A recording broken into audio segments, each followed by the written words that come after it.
In today's video, I'm going to teach you how to find and review large files in Google Drive for cleanup. First, open Google Drive in a web browser and sign in to your account. Using a browser gives you the most complete view of your storage, including file sizes and ownership details, which are key for understanding what's taking up space. Once you're signed in, you'll land on your Drive home, where you can see your folders and recent files. Next, look to the left-hand side of the screen and click on Storage. This view is designed specifically for managing space.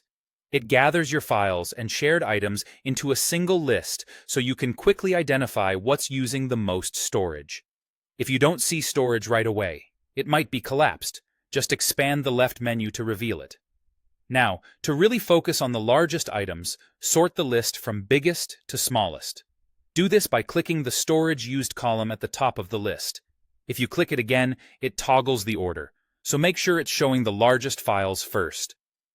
This simple sort is the fastest way to surface space hogs like videos, large PDFs, or backup archives.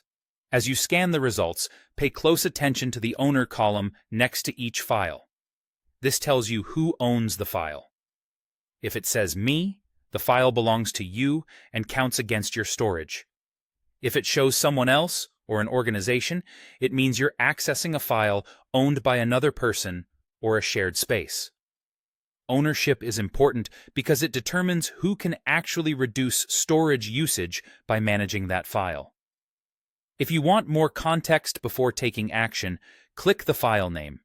This opens a detailed view where you can see information such as the file's size, location in Drive, when it was last modified, and who it's shared with. Reviewing these details helps you decide whether the file is still needed, whether it's a duplicate, or whether it belongs in a different place. Finally, use what you've learned here to manage large files or request cleanup. For items you own, decide which ones are essential and which are no longer needed. For items owned by others, consider reaching out and asking if they can archive, move, or otherwise reduce their footprint if appropriate. Keeping a record of the largest files you've reviewed can make follow-ups easier, and revisiting the storage view after changes helps you confirm that space has been freed. That's it.